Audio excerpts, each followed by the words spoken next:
നമസ്കാരം. സന്തോഷവും സംതൃപ്തിയും നിറഞ്ഞ ഒരു കുടുംബജീവിതം എങ്ങനെ ഉണ്ടാക്കിയെടുക്കാം എന്നതിനെക്കുറിച്ചാണ് നമ്മളിന്ന് സംസാരിക്കാൻ പോകുന്നത്.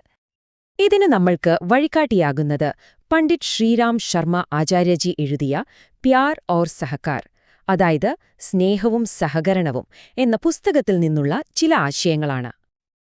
അപ്പോൾ നമ്മൾ എന്തൊക്കെയാണ് നോക്കാൻ പോകുന്നതെന്നോ? ആദ്യം ഒരു കുടുംബത്തിന് യഥാർത്ഥത്തിൽ എന്താണ് വേണ്ടതെന്ന് നമ്മൾ പരിശോധിക്കും. പിന്നെ സ്നേഹത്തിനു വേണ്ടിയുള്ള നമ്മുടെ ആത്മാവിന്റെ ദാഹത്തെക്കുറിച്ചും ഇന്നത്തെ കുടുംബങ്ങൾ വരുത്തുന്ന ചില തെറ്റുകളെക്കുറിച്ചും സംസാരിക്കും. തുടർന്ന് പണത്തേക്കാൾ വലിയ സമ്പത്തായ മൂല്യങ്ങളെക്കുറിച്ചും നമ്മുടെ വീടിനെ എങ്ങനെ ഒരു സ്വർഗമാക്കാം എന്നതിനെക്കുറിച്ചും ഒടുവിൽ ഒരു പുതിയ ജീവിതം തുടങ്ങാൻ സഹായിക്കുന്ന ഒരു പുതിയ കാഴ്ചപ്പാടിനെക്കുറിച്ചും നമ്മൾ മനസ്സിലാക്കും. ശരി, അപ്പൊ നമുക്ക് തുടങ്ങാം. നമ്മുടെ കുടുംബത്തെക്കുറിച്ച് ഏറ്റവും അടിസ്ഥാനപരമായ ഒരു ചോദ്യം ചോദിച്ചാലോ? നിങ്ങളുടെ കുടുംബത്തിന് ശരിക്കും എന്താണ് വേണ്ടത്? കൂടുതൽ പണമാണോ? വലിയ വീടും കാറുമൊക്കെയാണോ? അതോ സമൂഹത്തിൽ വലിയ സ്ഥാനമാണോ? നമ്മളിൽ പലരും ഇതൊക്കെയാണ് പ്രധാനമെന്ന് ചിന്തിച്ചേക്കാം. എന്നാൽ നമ്മൾ ഏറ്റവും പ്രധാനപ്പെട്ട ഒരു കാര്യം മറന്നുപോകുന്നുണ്ട്. അത് പണമോ മറ്റു ഭൗതിക വസ്തുക്കളോ അല്ല, മറിച്ച് സ്നേഹമാണ്. നമ്മുടെ ശരീരത്തിന് നിലനിൽക്കാൻ ഭക്ഷണം എത്രത്തോളം ആവശ്യമാണോ, അതുപോലെ തന്നെയാണ് ഒരു കുടുംബമെന്ന യൂണിറ്റിന് നിലനിൽക്കാനും വളരാനും സ്നേഹവും വൈകാരികമായ അടുപ്പവും വേണ്ടത്. ഇനി ഈ സ്നേഹത്തിന്റെ ആവശ്യകത ശരിക്കും മനസ്സിലാക്കണമെങ്കിൽ നമ്മൾ കുറച്ചുകൂടി ആഴത്തിലേക്ക് പോകണം. ഭൗതികമായ കാര്യങ്ങൾക്കപ്പുറം നമ്മുടെ ഉള്ളിന്റെ ഉള്ളിലേക്ക്. ഒരു കാര്യം ചിന്തിച്ചു നോക്കൂ. നമ്മുടെ ശരീരത്തിന് വിശക്കുമ്പോൾ ഭക്ഷണം കൊടുക്കാൻ നമ്മൾ ഓടും, അല്ലേ? ചൂടോ തണുപ്പോ സഹിക്കാൻ പറ്റിയില്ലെങ്കിൽ അതിനൊരു പരിഹാരം കാണും. പക്ഷെ നമ്മുടെ ആത്മാവിനും ഒരു വിശപ്പുണ്ട്. അതിനെക്കുറിച്ച് നമ്മൾ ചിന്തിക്കാറുണ്ടോ? ആത്മാവിന് വേണ്ടത് സ്നേഹവും വാത്സല്യവുമാണ്. ഇവിടെയാണ് ഈ വാചകം വളരെ പ്രസക്തമാകുന്നത്. ആത്മാവ് സ്നേഹം കുടിക്കുകയും സ്നേഹം വിളമ്പുകയും ചെയ്യുന്നു എന്നുവെച്ചാൽ സ്നേഹം കൊടുക്കാനും വാങ്ങാനുമാണ് അതെപ്പോഴും ആഗ്രഹിക്കുന്നത്. അതിനു പറ്റിയ ഒരേ ഒരു സ്ഥലമോ? അത് നമ്മുടെ കുടുംബം തന്നെയാണ്. പക്ഷേ ഒരു ചോദ്യം വരാം. സ്നേഹമാണ് എല്ലാത്തിനും ഉത്തരമെങ്കിൽ പിന്നെന്തുകൊണ്ടാണ് ഇത്രയധികം കുടുംബങ്ങൾ ഇന്ന് തകരുന്നത്? കാരണം ആധുനിക കാലത്ത് നമ്മൾ ചില വലിയ തെറ്റുകൾ വരുത്തുന്നുണ്ട്. അതിൽ ഒന്നാമത്തേത് നമ്മുടെ പങ്കാളിയെ കാണുന്ന രീതിയാണ്.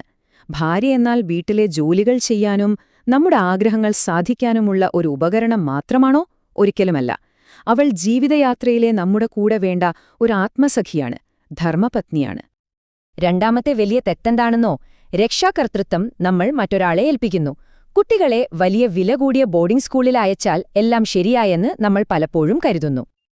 പക്ഷേ സത്യം അതല്ല. സ്നേഹത്തിനു പകരം പണം കൊടുക്കുമ്പോൾ നമ്മൾ ആ കുട്ടിയെ ഒരു അനാഥനാക്കുകയാണ് ചെയ്യുന്നത്, അല്ലേ? ഒരു സ്കൂളിന് അച്ചടക്കവും അറിവും പഠിപ്പിക്കാൻ കഴിഞ്ഞേക്കും. പക്ഷെ ഒരമ്മയുടെ സ്നേഹമോ അച്ഛന്റെ തലോടലോ നൽകാൻ അവർക്ക് കഴിയുമോ? ഒരിക്കലുമില്ല.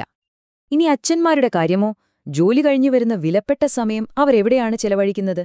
സിനിമ കണ്ടും ചീട്ടുകളിച്ചും സമയം കളയുമ്പോൾ ഭാര്യയ്ക്കും മക്കൾക്കും കൊടുക്കാൻ സമയം എവിടെ? പണം കൊടുത്താൽ എല്ലാമായി എന്ന് കരുതുന്നത് എത്ര വലിയ തെറ്റാണ്. പണത്തോടുള്ള ഈയൊരു ഭ്രമം നമ്മളെ ഒരു വലിയ തെറ്റിദ്ധാരണയിലേക്കാണ് നയിക്കുന്നത്. എന്താണൊരു മനുഷ്യന്റെ യഥാർത്ഥ സമ്പത്ത്? നമുക്ക് ലവന്റെയും കുഷിന്റെയും കഥയെടുക്കാം.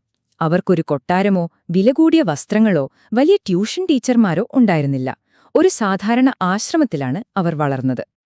എന്നിട്ടും അവരുടെ സംസ്കാരം കണ്ടിട്ട്, അതായത് അവരുടെ സ്വഭാവഗുണവും മൂല്യബോധവും കണ്ടിട്ട് ശ്രീരാമന്റെ സദസ്സുപോലും അവരെ വണങ്ങി.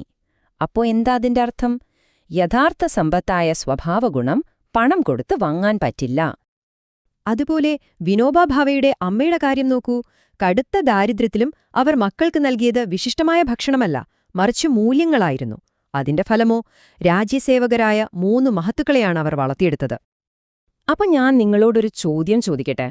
അഴിമതിക്കാരനായ ഒരു വലിയ ഉദ്യോഗസ്ഥനാണോ നിങ്ങളുടെ മകനാകേണ്ടത്? അതോ നീതിബോധമുള്ള ഒരു സാധാരണ പൗരനാണോ?